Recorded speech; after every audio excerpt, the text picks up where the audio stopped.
Hi, I'm Joe and welcome to the channel.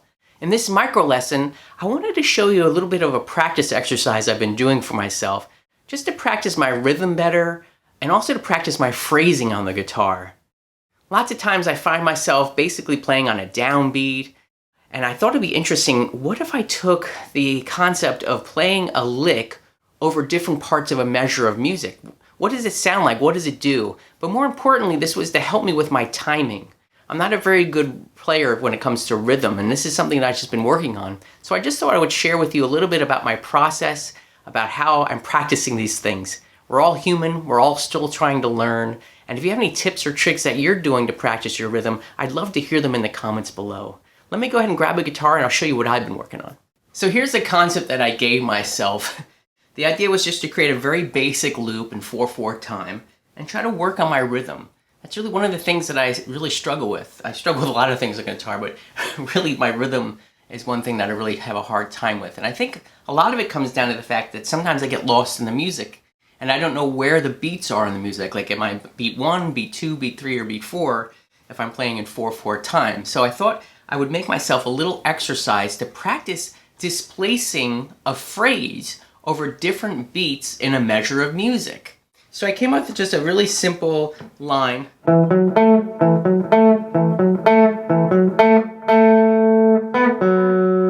Just a very simple lick like that. And what I'm going to try to do is I'm going to try to play this first on my normal tendency, which would be play on beat 1. And then I'm going to try to place that on different areas of the beat. So again, a very basic loop goes 1, 2, 3, 4.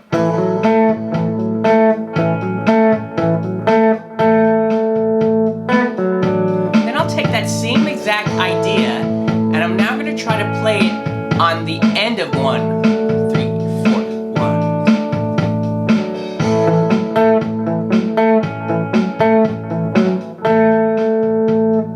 Let's try beat 2. 1.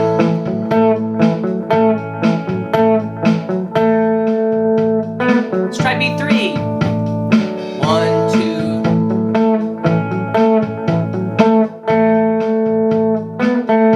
Beat 4. 1, 2, 3.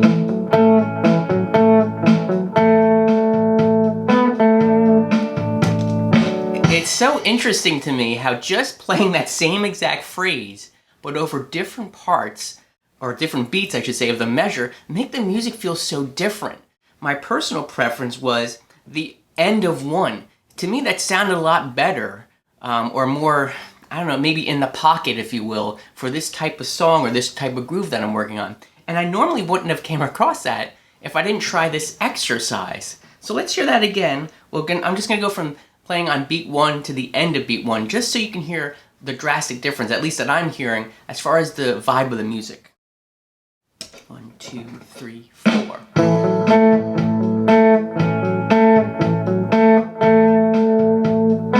Let's try now the end of 1.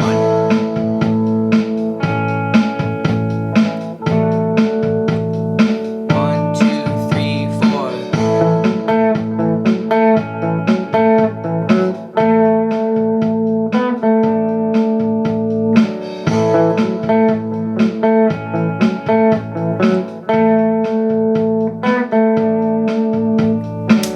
To me, again, that just had a different type of vibe and flavor to it.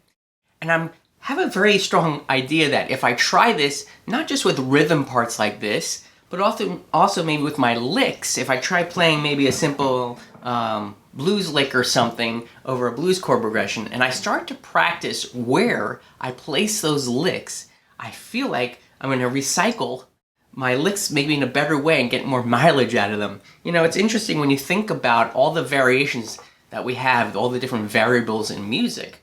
You know, one of them is the notes, right? But we're all kind of all limited to the number of notes. That's kind of like a finite number of things that we can do. Not the combination so much, but I'm talking about the actual notes themselves, how many notes there are, 12 notes in the music that we play. So what is something that can you switch up a lot? And that is your rhythm.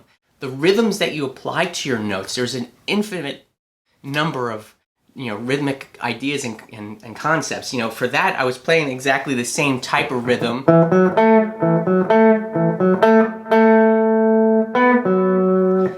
But I could also play it differently.